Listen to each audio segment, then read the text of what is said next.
कथा इस प्रकार से है।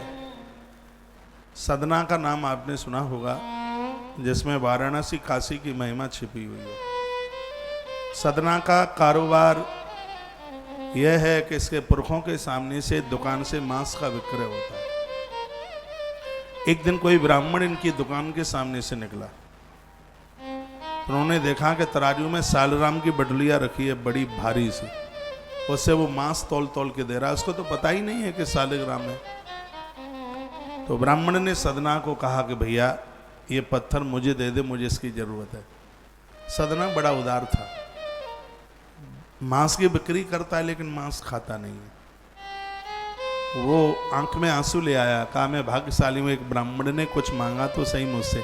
अच्छे लोग तो मेरी दुकान पर कभी खड़े भी नहीं होते। मक्खी भिनभिना रही थी और उसने वो पत्थर का टुकड़ा, सालग्राम थे, ब्राह्मण के हाथ में दे दिया। ब्राह्मण देवता घर लेके गए, पंचामृत से भगवान को स्नान कराया, धूप बत्ती सब लगाया, केसरिया दूध पिलाया भगवान को, पत्थर के रूप में थे, और रात्रि को अपने ही बिस्तर पर बिछौने पर सुला लिया। जैसे आधी रात हुई तो पत्थर की शिला में से भगवान नारायण प्रकट हो गए रात के समय। ये सत्य घटना है, बनावटी बात नहीं है। ये कथा भविष्य पुराण में जो आपके बीच में मैं रख रहा हूँ, भविष्य पुराण में कबीर की कथा है, पीपा महाराज की कथा है, नरसी की कथा है भविष्य पुराण में। इसलिए तो उसका नाम भविष्य पुराण है। जितने भी ये महापुरुष हुए हैं वो भविष्य पुराण में सब कथाएं हैं। तो वहीं से मैं आपको थोड़ा सुना रहा हूँ ये कथा। मन ना लगे तो भी सुन लीजिएगा, वैसे तो मन लगेगा, नहीं लगे तो भी सुन लीजिएगा। भगवान खड़े हो गए आधी रात्रि को। ब्राह्मण देवता ने कहा, रे भगवान प्रकट हो गए, चरणों में गिर पड़े हो। अब प्रभु आधी रात है, आप सोए नहीं? भगवान की आंख में आंसू थे, प्रभु रो रहे थे। भगवान सरले हाल ही रो पड़ते हैं, इसलिए तो बिमाई सुदामा की देखते ही रो पड़े। आपके तो सामने कोई तलवार भी चला दे तो आंसू ना आए, भगवान को देखे सिर्फ फटी बिमाई देख करके रो पड़े। यह उनकी दयालुता नहीं तो और क्या है। सबरी माता बेर खिला रही थी, राम की आंख में धर धर झरझर आंसू बह रहे थे। कम बा दयालुम शरणम ब्रजेम, वो दयालु हैं इसलिए। भगवान की आंख आंसुओं से भरी हुई थी। ब्राह्मण देवता ने कहा, प्रभु आप रो क्यों रहे हो? मुझसे सेवा में कोई कमी रह गई? भगवान हरि कहने लगे, हे ब्राह्मण देवता, मुझे मेरे सदना की याद आती है, उसके बिना मैं रह नहीं पाता, मुझे मेरे सदना के पास पहुंचा दो। ब्राह्मण देव ने कहा, प्रभु आप कैसी बात करते हैं? वो कसाई है,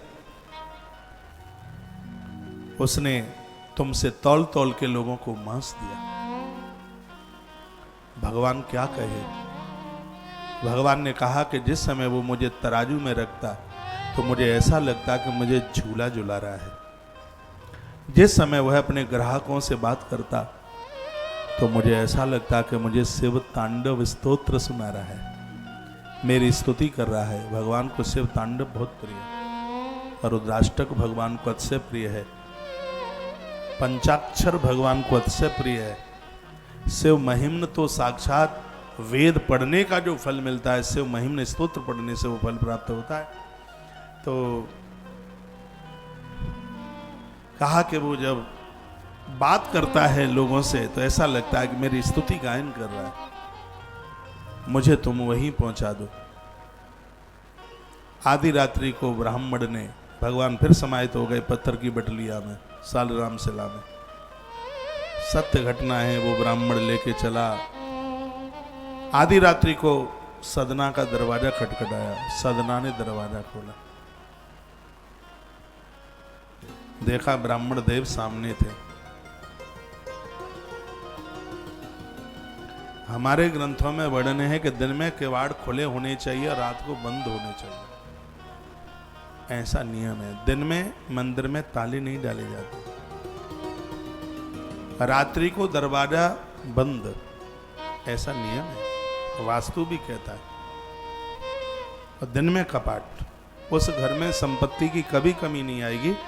जिस घर में भोर में 5 बजे जिस घर का प्रमुख दरवाजा खुल जाता है, भगवान के मंदिर की खिड़कियां खुल जाती हैं।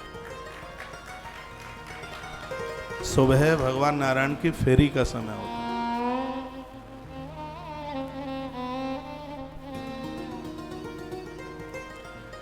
सदना के किवाड़ बंद थे, कपाट उसने खोले, ब्राह्मण देवता खड़े हुए थे। बहुत बहुत आलसी प्रमादी लोग किवाड़ खुले रहते हैं, बिस्तर से वो खड़े नहीं हो पाते। एक कोई व्यक्ति मुझे कहता है, महाराज जी रात को मेरी कमर भूल गई। मैंने कहा क्या हुआ? बोलता है बाथरूम नहीं गया। मैंने पूछा क्यों नहीं गया? वो बोलता है बाथरूम थोड़ा दूर था इसलिए। एक बंदा बोलता है रात भर सोया नहीं। मैंने कहा क्यों? बोलता है लाइट जल रही थी। मैंने पूछा तो बंद क्यों नहीं की? वो बोलता है स्विच सामने वाली दीवार पर था। 100 आलसी जाने के बाद एक एक पैदा होते हैं। इतना आलस किडनी के ऊपर असर होता है। बाथरूम यदि रोका जाए तो बहुत बड़ी बीमारी होती है, इसके चपेट में मत आ जाओ। आइए मैं प्रसंग में लेके आपको आ रहा हूं। चरणों में गिर पड़ा सदना और कहने लगा, गुरुजी आप आधी रात्रि को देखा तो ब्राह्मण देवता की आंख में आंसू थे। उन्होंने कहा सदना भैया तू बहुत बड़भागी है, भाग्यशाली। सच में तो तू मेरा गुरु है। जीवन भर माला घुमाता रहा, भगवान नहीं मिले। इतना कुछ किया, भगवान नहीं मिले। लेकिन हे भैया सदना, आज तेरे माध्यम से मुझे श्रीमन नारायण का दर्शन हो गया। तो भाग्यशाली है। भगवान ने पत्थर शिला में से प्रकट होकर मुझे बात कही है, सदना मेरा परम भगत है। तराजू में रखता है तो ऐसा लगता है मुझे झूला झुलाता है। ग्राहकों से बात करता है तो ऐसा लगता है कि मेरी स्तुति का गायन करता है। मुझे अभी मेरे सदना के यहां पर पहुंचा दो। भैया तुम कितने बड़भागी।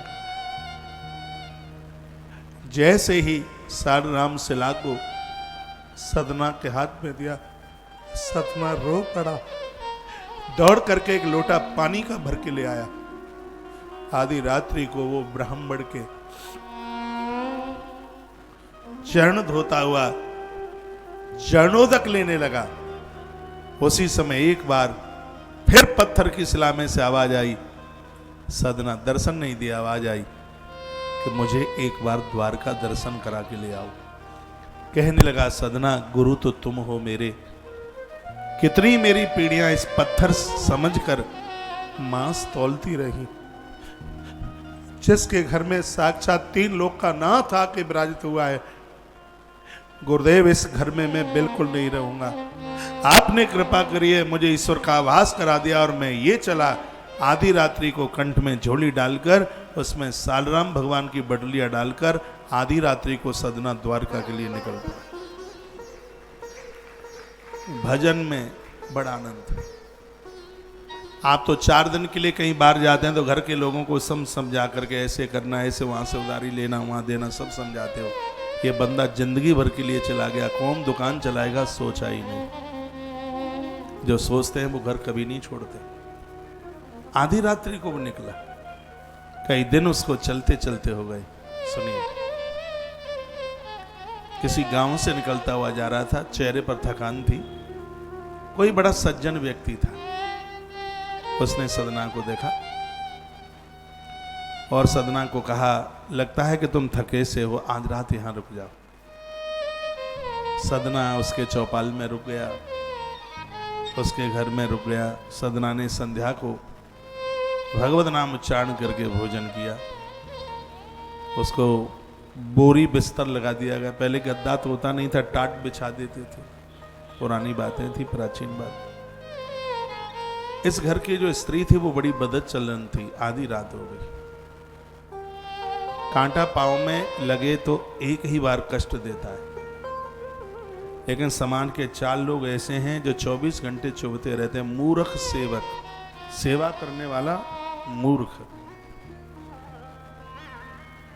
मित्र कपटी, राजा कंजूस और पत्नी कुनारी, यानी चरित्र भ्रष्ट। ये हर समय बिच्छू जैसा डंक चारों के चारों मारते रहते हैं। मित्र कपटी, सेवा करने वाला मूर्ख,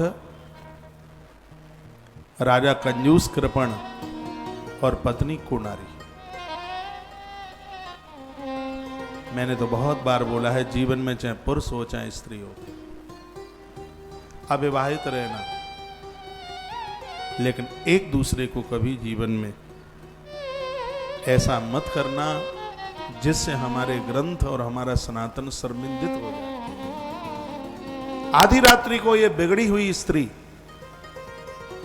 सदना के बोरे बिस्तर पर आकर के बैठी। सदना को जगाया। सदना ने देखा, कहा मां तू?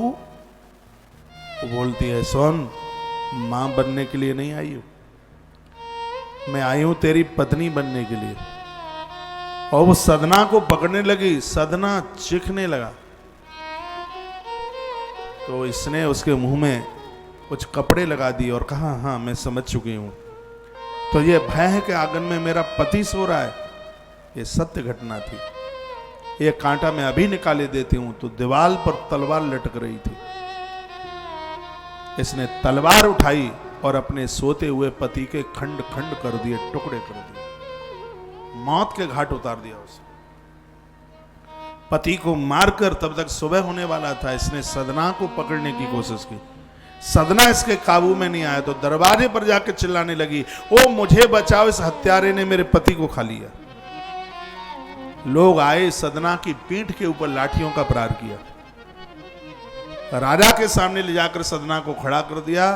राजा ने सदना की दोनों बाजुएं कोहनी से काट दी। इतने पर भी सदना ने द्वारका की यात्रा नहीं छोड़ी। कोहनी कट गई, बाजू कोहनी से कट गई। सदना चलता हुआ श्री द्वारका पहुंचा। जो आज द्वारका नाथ वहां विराजित हैं, यही भगवान थे। सदना ने भगवान के चरणों में लंबे होकर के लेट करके धोख लगाई, प्रणाम किया, तो प्रतिमा में से द्वारकाधीश प्रकट हो गए। उन्होंने सदना को छुआ और खड़ा किया, अंक में भरा, और भगवान बोले, सदना कैसे हो तुम? सदना रो रो करके कहता है, प्रभु मैं आपको उल्हाना देने आया हूं, आप मुझे ये बताओ, उस बेचारे पुरुष ने क्या बिगाड़ा था? मेरी वजह से सोते हुए उस पुरुष को उस डाहिन स्त्री ने मार डाला। मैंने स्वप्न में भी कभी गलती नहीं करी। मेरा कौन सा अपराध था? मेरी बाजुआं काटी गई। यदि मैं पापी हूं तो आप बताओ, मुझे आपका दर्शन क्यों हुआ? यदि मैं पापी नहीं हूं तो मेरी भुजाएं क्यों काटी गईं? मुझे इस बात का आपसे जवाब चाहिए। तो भगवान ने कहा, सदना देख, बिना पाप के तो पांव में कांटा भी नहीं लगता। आपने गांवों में कहावत सुनी होगी, लोग कहते हैं, अरे बिना पाप के तो पांव में कांटा भी नहीं लगता। ये द्वारकाधीश बोले हैं सदना से। तब से लेकर आज तक ये बात चल रही है, बिना पाप के तो पांव में कांटा भी नहीं लगता। सदना, तुमसे पूर्व में अपराध हुआ है। तुम पहले जन्म में काशी में रहने वाले एक विद्वान ब्राह्मण थे। नित्य शिव की अर्चना आराधना करते थे। तुम काशी में रहते थे। और एक दिन की बात थी, तुम सामने से आ रहे थे, इधर से एक कसाई गाय का पीछा करता हुआ जा रहा था। उस कसाई ने चिल्लाकर तुम्हें कहा, ब्राह्मण देवता थोड़ा मेरा सहयोग करें, गाय को रोकें। तुमने गाय को रोका ही नहीं, तुमने बाजुओं से गाय को पकड़ लिया, आगे से उसका मस्तिष्क पकड़ लिया। इतने में वो कसाई आया, उसने तलवार उठाई, खंजर उठाया और गैया की गर्दन उसने उड़ा दी।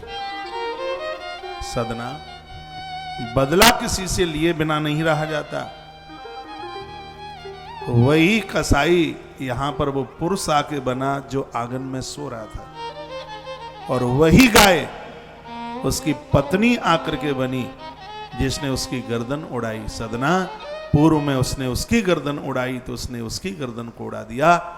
व्यक्ति का पाप ही और पुण्य ही उसका पत्नी, पति, भाई, रिश्तेदार, मित्र, बांधव, ये पाप और पुण्य ही तो बन के आते हैं। तुमने कहा कि मेरा क्या पाप, तो तुमने अपनी बाजुओं से गाय को पकड़ करके अपराध किया, इसलिए तुम्हारी बाजुओं का ऑपरेशन कर दिया गया।